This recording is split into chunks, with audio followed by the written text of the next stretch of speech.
Good morning, ladies and gentlemen. Welcome to our first session for today.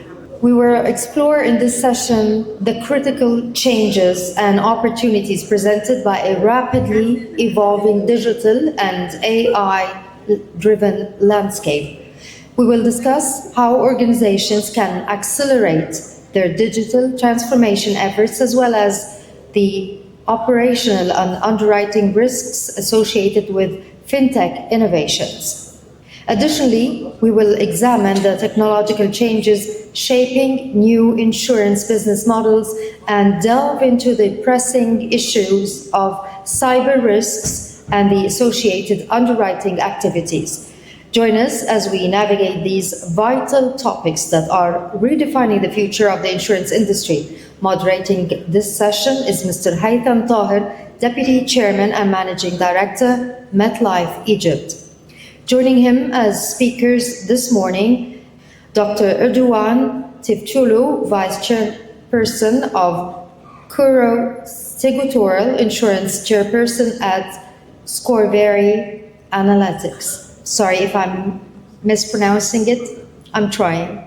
Before I'm asking Erdogan, I can admit that Turkey, on my personal experience, was a big MetLife operation in Turkey, and they are doing great because everything is digital. They're really digital. So I will seize the opportunity that Kuro Sigorta, they have insurance arm and they have as well analytical arm. And you are the third generation in the company. Your grandpa was third. So if I can ask you, how AI now is changing what your grandpa was doing and what you are doing now. And you have a big distribution as well there, not normal captive distribution. So how this predictive analytics is affecting our underwriting, is affecting our work? Difficult question? No. Okay. So what a great start. Hi everyone, I'm Erdogan. For some reason people tend to remember my name. أتكلم اللغة العربية قليلا شوي. So I will be presenting in Arabic next year, inshallah.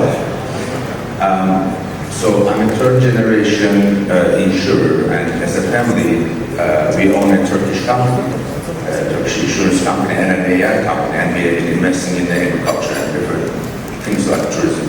So before I start, I want to start with, I want to take my time to appreciate this conference. I want to thank the Insurance Federation of Egypt and everyone who clearly spent tremendous time on and labor organizing this. Thank you. So AI is transforming underwriting and risk assessments in insurance, but allow me to explain myself in a couple of notes, and then I will give you a case. The first one I want to make as an insurer about artificial intelligence is in order to fully comprehend this, we need to look at what intelligence is. Now, I will sound like I'm going a bit out of topic, but I promise you I'm not. You probably all heard the phrase, I think, therefore I am. So this is Descartes from the 16th century, and his thoughts evolved into what we call a Cartesian separation. So this is mind, this is body, and you can see this in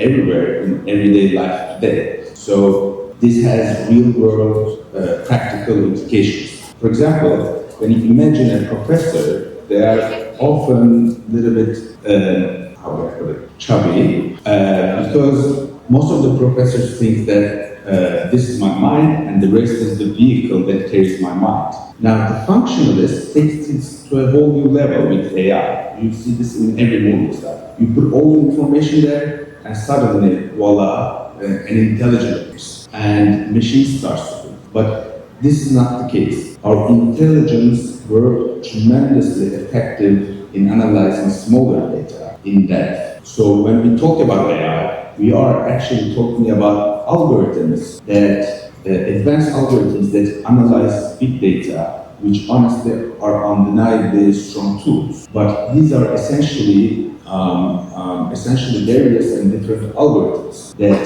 make predictions. Now, my second note is that yes, everything that we put AI in front or at the back becomes much more valuable these days. I'm not talking about this session, obviously, but this is just a package of what it really is. So, why recognizing these two points is so significant, and I'm answering your question partly now. If you recognize that all the romantic bubble and look beyond this marketing call, we can see that these are algorithms that predict what comes next. What should be the next word? What should be the next sentence? What should be the next event? And predictions. These are all predictions. And guess what? Although Google and Meta and all the tech giants have tremendous data, we as insurers have an in-depth understanding of predictions. So this is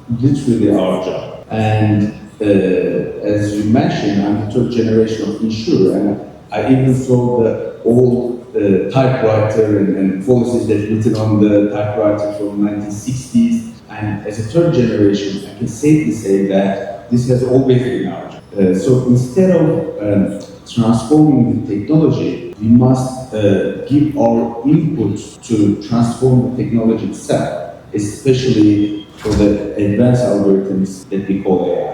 Now, if I have time, I've got one last point to make. So I want to make before I leave the floor. So in addition to, we need to look beyond the marketing form, and AIs are advanced algorithms that create constant predictions, and it's also our job. So in addition to that, look at the global level. So capitalism is everywhere and has shown its worst phase since 2008 in every single country. And even though it is global, yet every single country has different experiences. And this is a great example because this is an example of difference.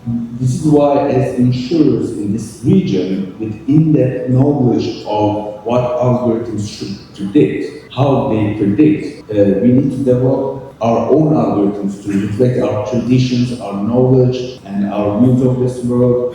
And I mean, look, I told that we own an insurance company and an AI company, and I'm giving you this as a case. In the AI company, we have been developing advanced algorithms since 2015. We have an AI called Panopticon, and even though my team gets very upset that I'm oversharing all the time, I'm willing to share it because we can only grow together. These technologies becomes valuable if we are all involved in these technologies. One tree in the desert doesn't mean anything, but if it's a river to the sea, it's stability and prosperity, you know that much more than me, because I was at the mill 2 days ago, and you can literally see that. These are the knowledges that I've been mentioning about, and this knowledge is unique in our region.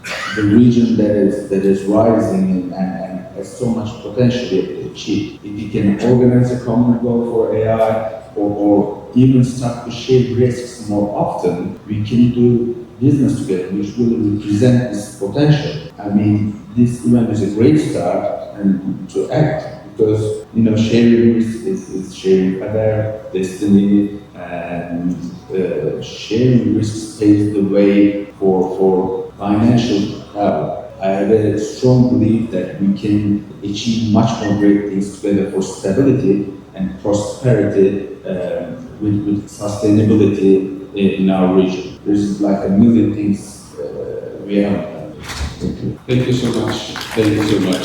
So, predictive analysis is there, but it should be tailor-made for each country. So, what's happening in Turkey cannot happen in Egypt. We need to understand the Egyptian market, for example, or elsewhere, and then create our products or our predictive analysis and see what will happen there based on each and every. I would group that is not as each country, but rather maybe Middle East and Northern Africa region. Okay, we are blessed. Okay, thank you again so much.